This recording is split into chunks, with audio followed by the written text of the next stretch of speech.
Jean-Luc Degrelle, bonjour. Bonjour. Bienvenue sur Radio Galgala 42, la chaîne YouTube qui vous fait parler. Et merci pour votre invitation. Vous êtes candidat à la mairie de Saint-Chamond. Oui.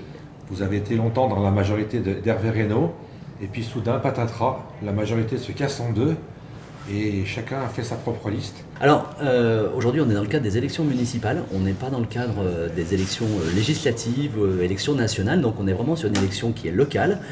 Donc on peut appartenir à la même famille, mais ne pas avoir la même vision du quotidien. Tout à fait. Donc c'est ce qui amène en fait aujourd'hui à proposer un projet pour Saint-Chamond. Parce que la question à laquelle il faut répondre lorsqu'on se présente à une élection, c'est est-ce que j'ai des choses à dire aux électeurs? Est-ce que j'ai des choses à proposer aux Saint-Chamonaises et aux Saint-Chamonnais? Et puis, est-ce que j'ai finalement une équipe qui peut mettre en œuvre ce projet? Donc à ces deux questions, on va y répondre je pense ensemble. Mais, on va dérouler le programme. Effectivement, donc c'était ce qui m'a conduit donc, à proposer cette autre candidature à Saint-Chamond. Saint-Chamond, c'est 35 000 habitants, il y a 5 listes. Deuxième ville de la Loire. Exactement, et je pense que cette candidature, elle permet aussi de faire vivre la démocratie et de permettre aux électeurs de faire un choix.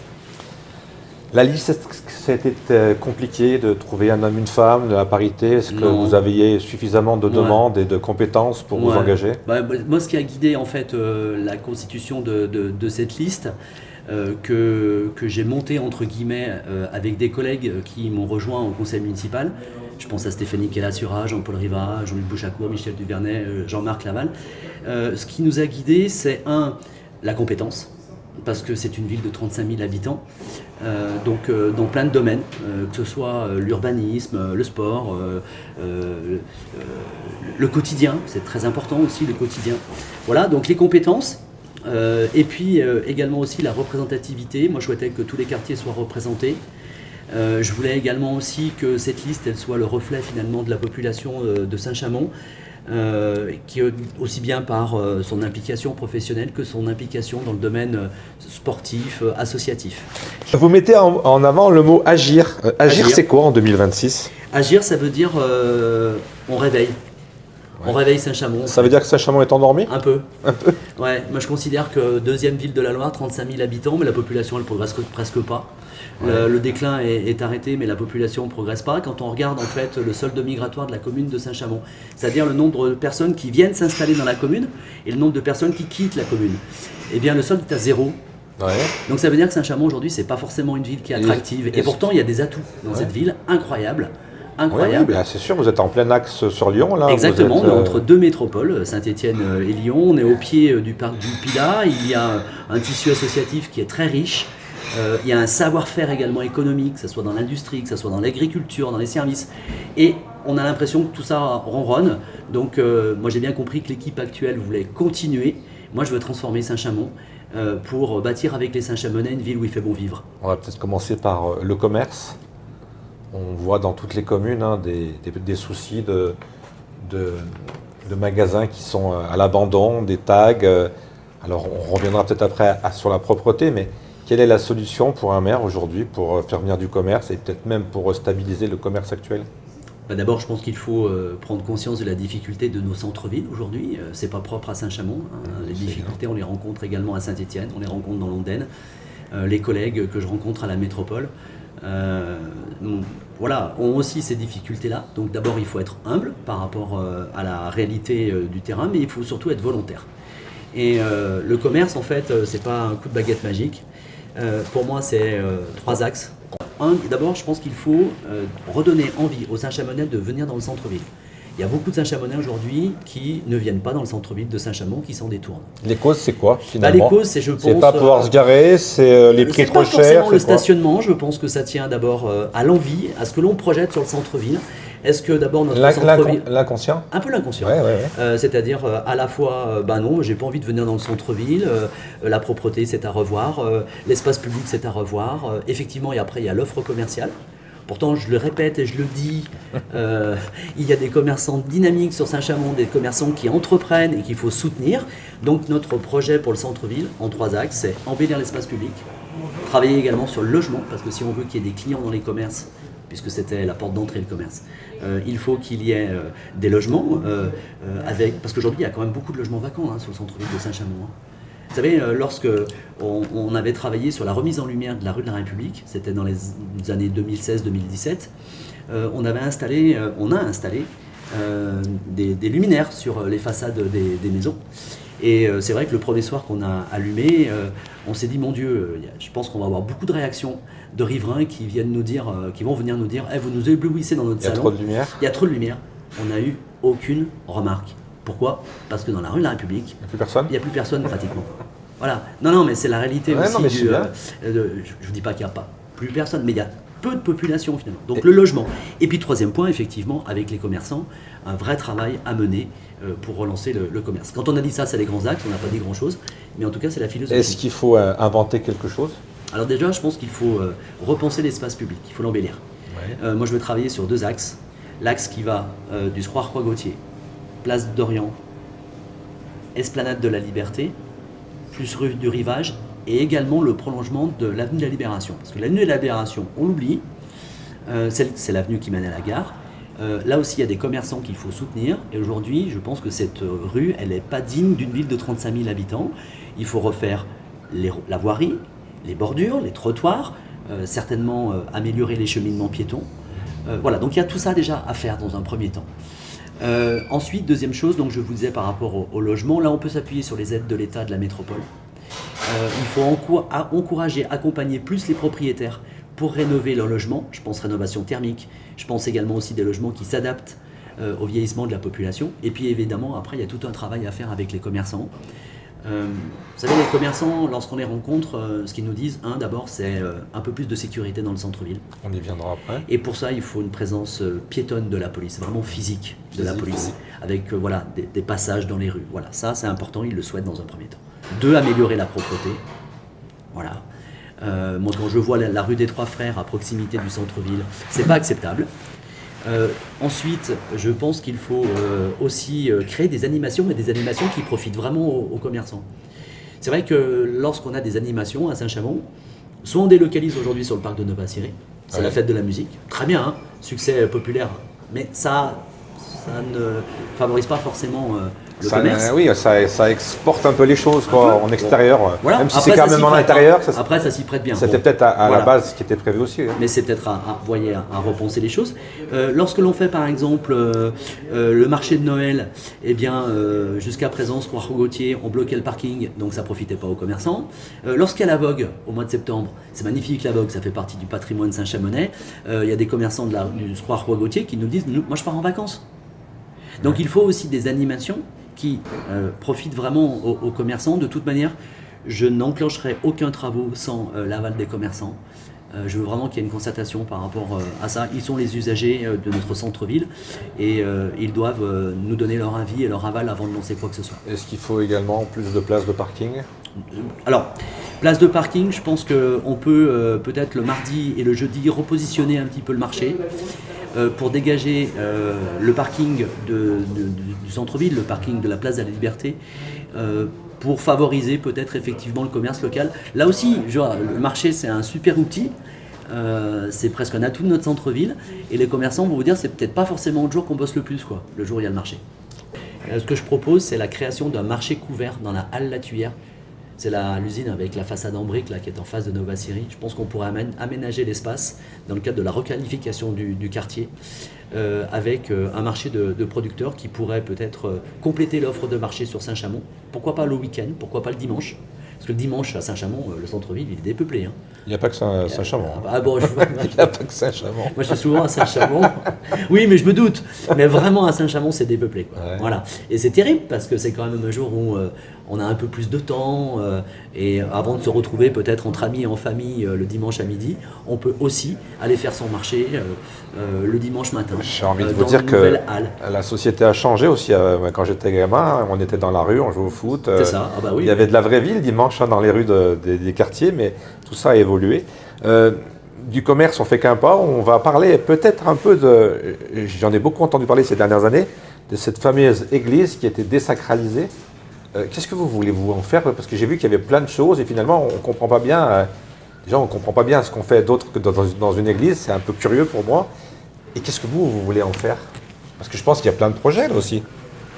Moi, j'adore l'église Notre-Dame. J'ai grandi pratiquement Elle fait partie du cliché, quoi. à l'ombre de l'église Notre-Dame, puisque Ouais. j'habitais au Coramio, donc pas très loin, Ouais. lorsque j'étais beaucoup plus jeune avec mes parents. Je me suis engagé également en 2009 dans le comité de soutien pour l'église Notre-Dame, lorsque la municipalité qu'Isérian avait posé la question au Saint-Chamonix de savoir s'il fallait enclencher les travaux ou pas. Ne pas enclencher les travaux, ça voulait dire en fait la démolir. Donc moi, je m'étais vraiment à ce moment-là engagé pour sauvegarder cette église Notre-Dame. Déjà, un clochard moins, ça me perturbe. Alors, plus d'église, ça serait perturbant. Ah oui, non, mais là, c'est pas entendable, évidemment. Voilà, donc déjà, pour vous montrer, vous prouver, vous rappeler mon attachement à l'église Notre-Dame. Bon, la décision a été prise de désacraliser l'église Notre-Dame. Ça a été une volonté Mais de la paroisse. Hein. Qui vient de l'église, hein. Ouais, Pas des élus. Voilà, qui venait de la paroisse, tout à fait. Bon, écoutez, très bien. Effectivement, le nombre de pratiquants à Saint-Chamond n'est plus ce qu'il était autrefois. Moi, je pense que ce qui est important, c'est que ce bâtiment, aujourd'hui, il est en sécurité. Il n'est plus menacé. Parce qu'on a fait aussi des travaux qui ont permis de sauver cette église. À la fois la toiture, le travail sur la pierre. Donc voilà, donc cette église, elle est là. Elle ne va pas disparaître. Ah, mais évidemment. Voilà. Donc On l'espère bien. maintenant moi je considère que ça doit être un espace culturel. Culturel. Voilà, avec des animations qui, à l'intérieur, soient en adéquation avec le décor qui est autour. Parce que vous n'enlèverez pas les vitraux, vous n'enlèverez pas les sculptures. Heureusement. Voilà, aujourd'hui, quand vous rentrez dans l'église Notre-Dame, il y a encore les confessionnaux qui sont là. Les enfants, d'ailleurs, ils jouent à l'intérieur, etc. Moi, je pense qu'il faut, si on veut la mettre en valeur, un espace culturel. Lieu d'exposition, par exemple. Voilà. En aucun cas, en tout cas, ça doit être un marché couvert. Ça serait un peu bizarre. Contre. Ça serait un peu bizarre, j'avoue. Installer le marché de Noël à l'intérieur de l'église Notre-Dame, je ne suis pas favorable. Ouais. Les chalets, je trouve que ce qui est intéressant, c'est justement quand on est à l'extérieur.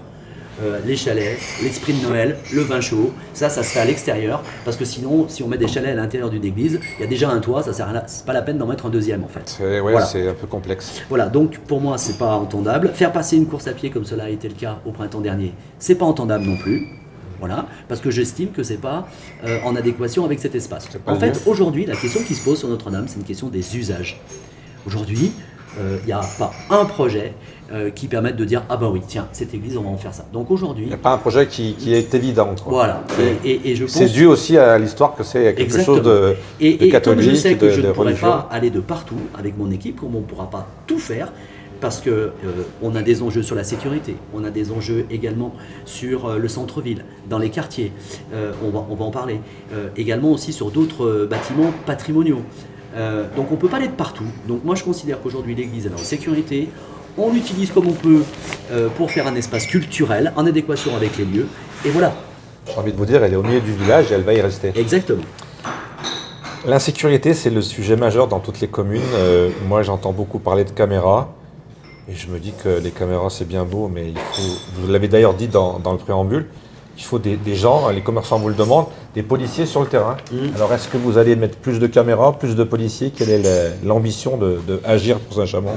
Alors, en termes de caméras, moi j'ai été dans une majorité où on a installé beaucoup de caméras, et moi je pense que c'est très bien. Je pense qu'il y a beaucoup d'efforts qui ont été faits dans le domaine de la sécurité ces dernières années, vraiment.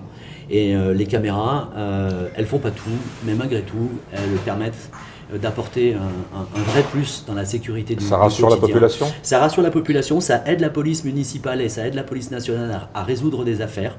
Donc là-dessus, il n'y a pas de souci. Aujourd'hui, on a presque 300 caméras sur Saint-Chamond, un peu moins. Peut-être qu'à la demande, on pourra en rajouter une par-ci, par-là. Voilà. Mais je pense qu'on est arrivé au bout de ce dispositif. Je veux dire, en termes de caméras, on arrive au bout d'un dispositif. Il fallait mener cette politique, elle a été menée très bien. Aujourd'hui, on constate de nouvelles formes de délinquance. On voit le développement des trafics de stupéfiants. C'est pas propre à Saint-Chamond, c'est national. On voit aussi de plus en plus d'infractions routières. Ce week-end, je me suis baladé tout le week-end dans le centre-ville de Saint-Chamond. J'ai vu des jeunes gens, parce que c'était des jeunes gens, à moto, faire du wheeling sur la rue du Rivage. Mais ça, c'est le problème de l'impunité. Hein. Alors, voilà. Donc là, je me dis, comment on peut régler les choses? Alors que les caméras, elles y sont. Hein. Bon, comment on peut faire? Ben, là aussi, je me dis, c'est l'humain qui va faire la différence. Donc moi, ce que je souhaite, c'est une police de proximité. Je souhaite donner Et la de répression. nouveaux moyens à notre police municipale, qui est de qualité. On peut peut-être effectivement augmenter encore un peu les effectifs, mais je pense qu'il faut aussi surtout leur donner des moyens. Voilà pourquoi je propose la création d'un groupement d'intervention rapide. C'est une brigade motorisée. Nous n'avons pas ça sur Saint-Chamond. Ça existe sur Saint-Étienne, mais ce n'est pas le cas ici à Saint-Chamond. À la fois pour arriver plus rapidement sur les lieux qui posent problème, pour interpeller aussi ces fauteurs de troubles dont je vous parlais à l'instant. Donc ça, c'est la première chose. Moi, je suis effaré de voir qu'il y a des endroits à Saint-Chamond où il y a une forme d'impunité, en fait. On peut, le dimanche, si on le souhaite, faire sa vidange, changer ses pneus sur la place Louis Comte. Et un barbecue. Non, mais je l'ai vu. Oui, alors, mais je l'ai vu. voilà. Donc, à Fonsala, c'est exactement la même chose. Il y a des commerçants qui ont été agressés ce week-end. Voilà, à Fonsala. Bon, donc je me dis qu'il y ait une annexe de la police municipale à Fonsala et au Creux. C'est aussi de la présence au quotidien, de proximité. Voilà, donc ça, c'est la deuxième proposition. Ensuite, je vais lancer une étude également pour voir si on peut créer une brigade canine. Alors, on le sait, on le répète, la lutte contre les trafics de stupéfiants n'est pas une compétence du maire. Tout à fait. Cela dit, une brigade canine est là pour sécuriser des lieux. Et je pense notamment aux sorties des collèges et des lycées.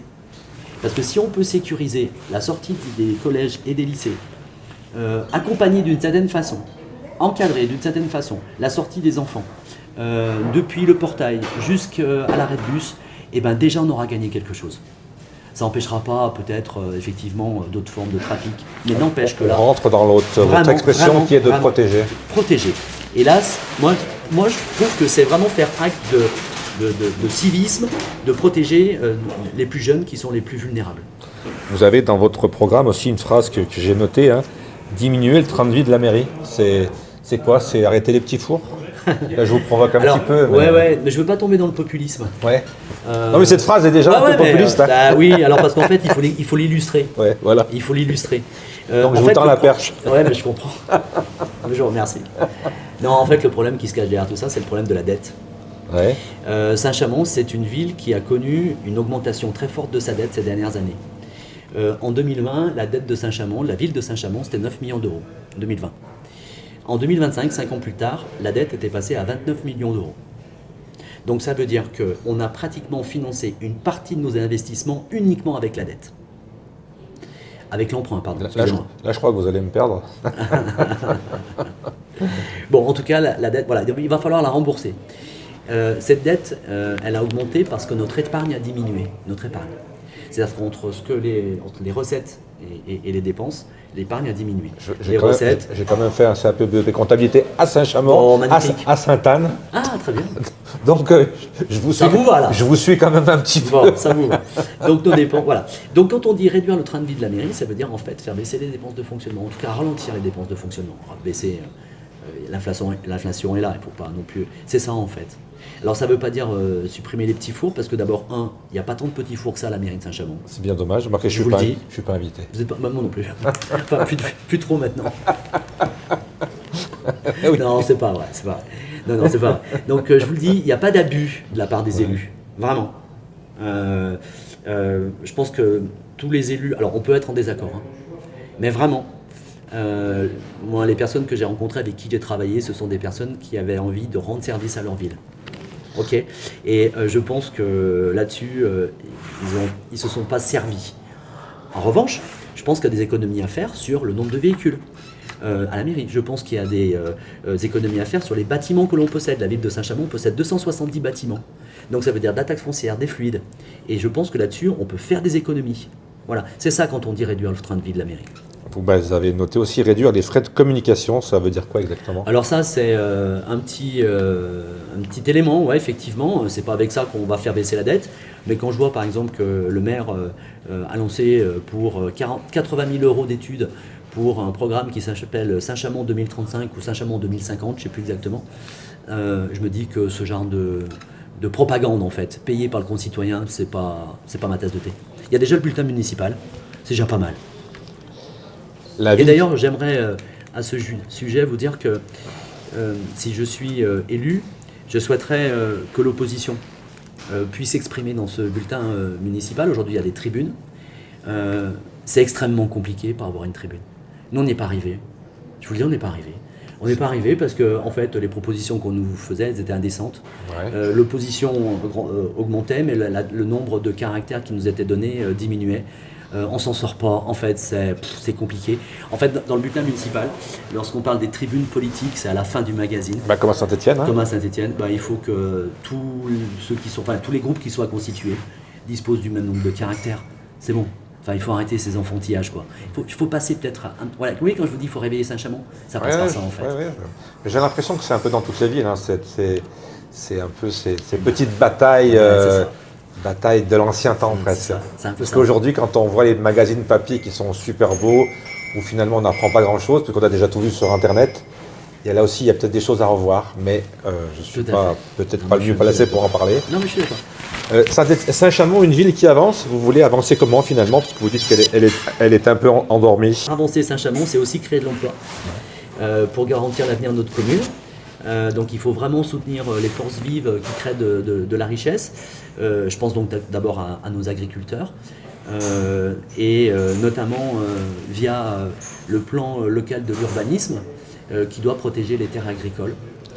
L'étalement urbain à Saint-Chamond, il faut extrêmement l'encadrer. Il en va de notre indépendance alimentaire. Et quand je dis indépendance alimentaire, c'est pas uniquement l'indépendance alimentaire de Saint-Chamond, hein. C'est vraiment à l'échelle du territoire national. Est-ce qu'un maire, il peut aujourd'hui encore aller chercher des entreprises? Je pense à Steadytech, je vois qu'il y a encore de la place. Il y a de nombreuses friches encore. Est-ce qu'il peut aller chercher de l'emploi? Est-ce qu'il peut aller chercher des entreprises? Ou alors, il faut là aussi, il faut inventer quelque chose? Alors, en termes économiques, ce que peut faire un maire, c'est de permettre aux entreprises de s'installer sur le territoire et de se développer. Et pour ça, il faut du foncier économique. Il faut travailler sur 3 axes. Le premier, d'abord, c'est qu'il faut terminer la rénovation de nos friches industrielles. Il reste encore des mètres carrés disponibles sur Nova Syrie qui doivent être tournés, dédiés à l'économie. Voilà, donc ça, c'est la première chose à faire. Deuxième chose à faire, je pense que sur nos zones économiques déjà existantes, il faut densifier ce qui existe. Mais ça, c'est pas un travail que l'on décrète du jour au lendemain, parce que quand on est propriétaire... On appelle ça un plan sur plusieurs années, voilà, même des parce que quand on est propriétaire et qu'on n'a pas forcément envie de subdiviser sa parcelle et de rester tel que l'on est. Voilà, donc ça, il faut l'avoir en tête. Mais il faut travailler avec les acteurs de terrain pour voir si on ne peut pas densifier effectivement les zones économiques telles qu'elles existent aujourd'hui. Et je pense notamment à la zone du coin à Fonsala.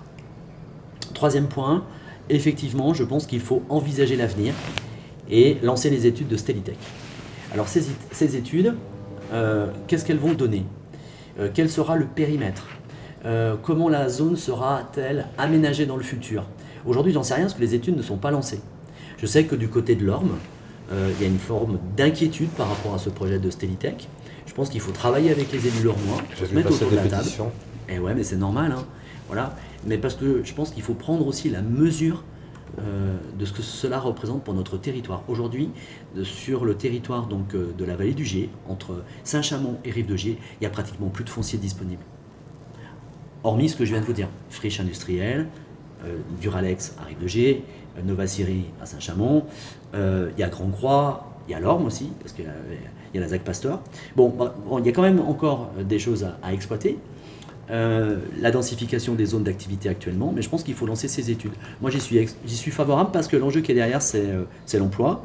Aujourd'hui, on le voit, il y a beaucoup d'entreprises qui basculent, et depuis quelques années déjà, sur la partie nord de l'agglomération. On parle beaucoup du développement de Feur. Oui, et puis alors, Feur, parce que c'était Andrézieux-Boutéron, après, effectivement, on remonte sur la plaine. Voilà, il faut prendre en compte ceci et avoir une vision harmonieuse et globale du territoire sud-ligérien. Quelle est la part de l'écologie dans votre programme? Est-ce que vous avez envie de repeindre Saint-Chamond qu'on voit plutôt en rouge? En rouge, je vois bien en rouge. Moi, je le vois en rouge parce que j'ai toujours la référence du football où on avait un maillot rouge. C'est vrai. Et les basketteurs sont en rouge également. Et Et est-ce que vous Parce allez que sur le blason de Saint-Chamond, il y a le bleu, blanc, rouge en fait. Vous voyez, moi Saint-Chamond, je le vois en bleu, blanc, rouge. Moi, j'ai plutôt Mais la bon, référence après, du football. Vous avez raison. Ouais. Le CO Est-ce que- Saint-Chamond, c'était rouge et blanc. Voilà. ouais. Est-ce Ouais. que vous allez mettre du vert dans cette ville De rouge dans cette belle ville de Saint-Chamond? Oui, on va mettre du vert, effectivement, parce qu'on a des enjeux en termes de réchauffement climatique.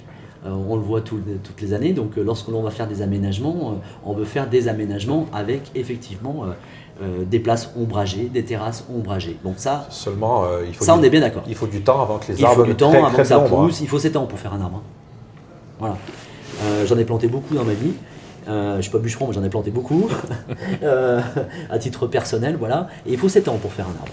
Voilà. À côté de ça, je pense que justement, la métropole, Saint-Étienne Métropole, parce qu'il faut avoir aussi cette vision-là, ça peut être un formidable outil pour engager Saint-Chamond dans la transition environnementale. Aujourd'hui, il y a un travail à faire au niveau de nos rivières. Elles se sont rappelées à nous le 17 octobre 2024. Hein, rive de Gier complètement dévastée, voilà. Et avec grande intensité. Et avec grande intensité, comme vous le dites exactement. Nous qui sommes un peu plus en amont sur le Gier, on doit avoir une action sur nos rivières. Je pense notamment à la sortie de Saint-Chamond en direction de l'Orme, où il faut élargir les berges du Gier. Je pense que ça peut être également aussi un formidable outil pour la promotion de notre territoire, où on peut développer une balade le long du Gier, avec les modes doux. Donc ça, c'est quelque chose aussi qui permet de faire entrer Saint-Chamond dans la transition environnementale. C'est un peu et changer l'environnement. son visage. Et un peu changer son visage, tout à fait. Le bien-être, est-ce que ça va avec l'écologie aussi? Je vois que dans votre programme, il y a le bien-être. Alors le bien-être, Comment on- le bien-être, ça passe... alors d'abord, on n'a pas parlé de la santé, je voudrais en dire un mot. Bah, ça fait aussi partie du bien-être, hein, la Ouais, ça santé. fait Quand partie on va de- bien, on a une bonne Exactement, santé. exactement. Voilà, avec cette obligation qu'aura, qui s'installe dans le fauteuil de maire dans 15 jours, l'obligation de défendre l'hôpital du Gier. C'est vraiment un service Qui a été est rénové indispensable, qui est récemment, en hein. train d'être rénové. Donc ça, c'est plutôt bien. Il y a 2 services sur lesquels il faut être extrêmement attentif, c'est la maternité et sur le service de soins en continu. Voilà, et je salue d'ailleurs les personnels qui travaillent dans ce service parce qu'elles sont d'une patience, d'une humanité incroyable et d'un professionnalisme incroyable. Et c'est vraiment, vous voyez, le socle de notre hôpital. Et c'est vrai que si ces services disparaissaient, je pense notamment à la maternité, voilà, ça pourrait être Ça pose des l'effondrement du problèmes château- après du dans château pas de mal cartes. de villes Voilà, quand ça première chose. disparaît. Deuxième chose, je pense qu'il faut aussi permettre l'installation de nouveaux professionnels de santé. Personnel de santé, alors maison médicale comme par exemple à Fonsala, ça n'a pas généré l'arrivée de nouveaux professionnels de santé. C'est compliqué pour en trouver. C'est pas hein. facile. C'est pas facile. Donc pourtant, Lorette est arrivée, Firminy est arrivé, Saint-Paul-en-Jarreille est arrivé. Donc moi ce que je propose c'est favoriser la création de maisons Multiservice, un peu. ouais, maisons de santé multidisciplinaires, Ouais. où l'on trouve effectivement des généralistes, des spécialistes, des kinés, des infirmières. Et tout ça, il faut trouver des locaux et je pense qu'un projet en centre-ville s'y prête bien. Ça, c'est la santé. L'urbanisme, il contribue également à la santé. On voudrait mettre en place un vrai cheminement piéton, un plan de cheminement piéton. On parle beaucoup du vélo. Mais attention, à Saint-Chamond, on se déplace aussi beaucoup à pied. Et je trouve qu'aujourd'hui, les cheminements piétons à Saint-Chamond, ils ne sont pas aisés. Franchir par exemple le carrefour Lamartine, quand on est en poussette ou lorsque on est en personne à mobilité réduite, et ben franchement c'est le parcours du combattant. Donc là aussi je pense qu'il y a toute une réflexion à avoir sur ces cheminements piétons et sur la sécurité des piétons. L'urbanisme favorable à la santé, c'est aussi par exemple recréer sur le parc de Fonsala un parcours sportif qui aujourd'hui n'existe plus. C'est des petites choses mais au quotidien c'est aussi comme ça qu'on Moi, donne le goût à des enfants je de trouve- refaire du sport. Je trouve qu'il y a un endroit qui est sympathique, c'est la piscine à vagues et le lycée hôtelier. Mhm. Et tout... Patrimoine, vous savez que nous on veut arrêter le projet de l'Hôtel Dieu à Saint-Chamond. Ouais. En tout cas, on ne veut pas enclencher les phases 2 et 3 qui porteraient le projet à 16 millions d'euros. La première phase, elle a été réalisée, c'est terminé, bon bah voilà, on s'arrête là. Ça devait coûter 5 millions d'euros, ça a déjà coûté 7 millions d'euros. Là aussi, je me pose toujours la question des usages sur ce Les bâtiment. chantiers, on a l'impression que ça dépasse toujours. Ouais. Et puis bah, surtout après, mais qu'est-ce qui change dans le quotidien des Saint-Chamonnais en fait? Qu'est-ce qui change dans le quotidien des Saint-Chamonnais? Voilà. Eh bien aujourd'hui, on nous annonce des mètres carrés de bureaux supplémentaires pour les services de la mairie ou des salles pour les associations, pour des associations. Donc moi, je propose des projets peut-être moins coûteux. Ouais. Toujours dans le souci d'économie. Toujours dans le souci d'économie, mais toujours dans le souci d'être efficace. Quand on commence quelque chose, on le termine. Par exemple, le château du Jarret. Il y a un état du château du Jarret aujourd'hui qui n'est absolument pas occupé. Et ben, nos associations patrimoniales, plutôt que de les mettre à l'Hôtel Dieu, on peut les mettre là. Encore voilà. Un endroit qui est magnifique. Encore un endroit qui est magnifique. Chargé d'histoire. Ça ne demande pas non plus une somme incroyable. Très central. Et au moins, on a terminé quelque chose, on peut passer à autre chose. Il y a le clocher également de Saint-Pierre, qui n'est pas dans un bon état. Ah, ça, j'ai pas levé la tête. Et oui, ça, il faut y penser. C'est 1 million d'euros. Donc ça, il faut l'avoir en tête. Bon, maintenant qu'on sait que le MOSA, ça va être compliqué pour continuer, dans la Halle 07, qui est une magnifique cathédrale industrielle. C'est une erreur là ou alors il faut des ajustements? Parce que vous parlez du MOSA qui vient de fermer. Je termine juste pour vous dire que moi, cette Halle 07, moi telle que je l'avais imaginée au moment où on a écrit le programme, c'est-à-dire en fin d'année 25, après notre premier tour des quartiers lorsqu'on a rencontré les Saint-Chamonix. Moi, ce que j'avais imaginé, c'est de me dire, on va garder l'aspect culturel de cette halle, et à côté du MOSA, on va pouvoir ouvrir la cité de la mémoire industrielle. On va mutualiser les coûts, et on aura à la fois le passé et d'une certaine façon une forme de modernité avec le street art. Bon, ben aujourd'hui, effectivement, le MOSA, ça paraît un peu compromis. Moi, je ne sais pas ce qui va se passer dans l'avenir. Peut-être qu'effectivement, le promoteur, le porteur de projet va trouver des financements et qu'il pourra réouvrir. Là, il est à l'arrêt ou alors comment ça se passe pour l'instant, il est à l'arrêt, très concrètement. Ça donc, s'il trouve d'autres investisseurs ou d'autres projets, comment ça se passe? C'est ce qu'il nous a dit. Voilà, moi, c'est la déclaration que j'ai pu écouter dans les médias. C'est qu'effectivement, s'il trouve des investisseurs, parce que les sommes ne sont pas non plus astronomiques, il pourra réouvrir.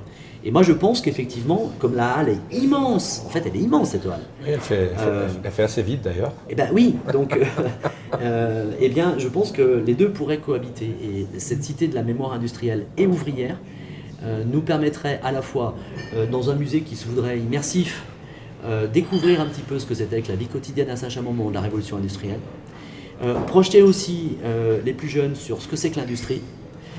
Il y a vraiment quelque chose à construire autour de ça. Voilà. Bon, après, le MOSA, non, c'était pas une erreur, le MOSA.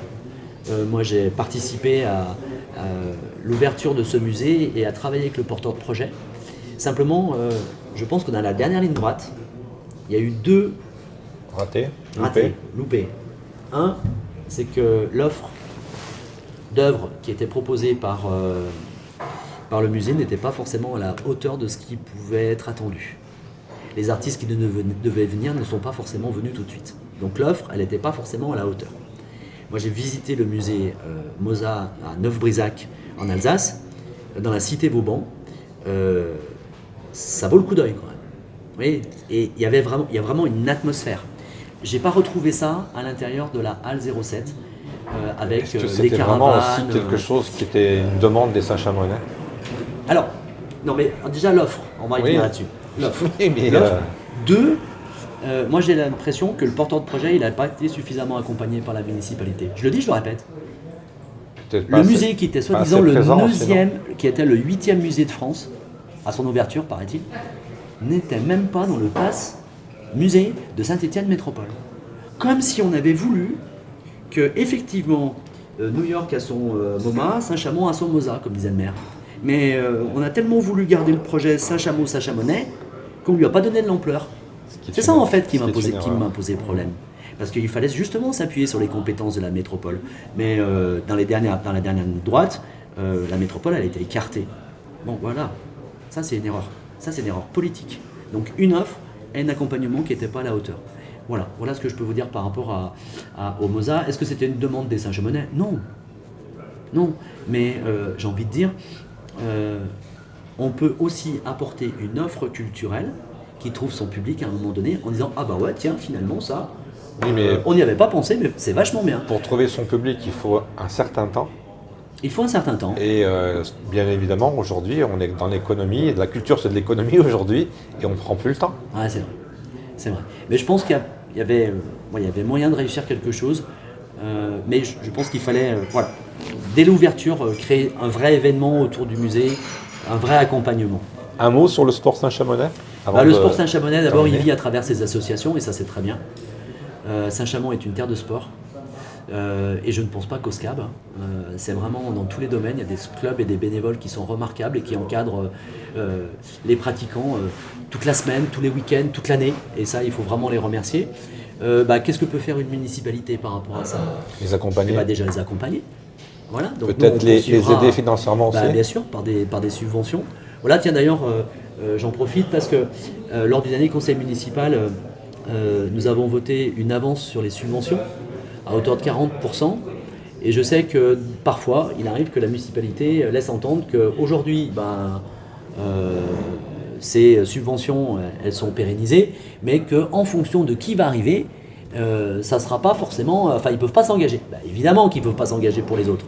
Donc, comme il y a un léger doute par rapport à ça, et comme le doute est bien suffisamment présenté, je vous explique que moi, je ne remettrai pas en cause les subventions de l'année 2026. C'est clair. Ce qui est voté est voté. Que après, nous, avec notre équipe, on arrive avec un nouveau regard, etc., et qu'il y ait des ajustements. Mais on ne va pas révolutionner les subventions des associations. Il faut arrêter par rapport à ça. Vous voyez, de faire peur. C'est bon. Bon, déjà, ça, c'est la première chose. Après, on a 3 projets en tête. Un, d'abord, il faut refaire les vestiaires de foot. Pas acceptable dans une ville de 35 000 habitants. Juste pas acceptable. 2, il faut, parce que le sport explose, prendre en compte donc la demande de paddle. Donc là, il y a un travail à faire, construction de paddle. Il faut couvrir ceux qui sont actuellement en place. Et puis, dans un budget qui resterait relativement raisonnable, je ne veux pas une nouvelle arena, je veux juste en fait un nouveau gymnase en fait à Saint-Chamond, une nouvelle salle multisport, type municipal, qu'on peut rencontrer dans certains villages. Omnisport, pour permettre à des associations qui aujourd'hui sont un petit peu à l'étroit de pouvoir se développer. Et le sport, pour moi, c'est vecteur d'intégration. C'est aussi comme ça qu'on apprend les valeurs de la République. J'ai une dernière question avant de vous libérer, c'est Saint-Étienne Métropole. Quel est le rôle que vous voulez faire jouer à Saint-Chamond dans le futur, si vous êtes élu, dans ce regroupement de communes? Eh bien, à Saint-Étienne Métropole, nous avons, nous, Saint-Chamonnais, 8 représentants sur les 123 ou 125. Donc il faut qu'on pèse, on est la 2e commune de la Loire. Il faut qu'on pèse en termes d'abord de responsabilité, parce que je pense qu'il faut qu'on soit présent dans l'exécutif. Après, voilà, et je pense qu'il faut faire le tour de toutes les communes pour voir un petit peu ce qui va sortir des urnes les 15 et 22 mars prochains, pour voir quelle gouvernance va se dégager et quel projet métropolitain on peut porter. Il y a bien sûr la défense de nos communes, le développement de nos communes, mais je pense qu'on peut, au-delà de nos divergences politiques, avoir un vrai projet métropolitain autour des transports, autour de la gestion des déchets, autour de la gestion également de l'environnement. Je pense qu'on peut là-dessus faire émerger un projet, mais ça sera dans un 2e temps.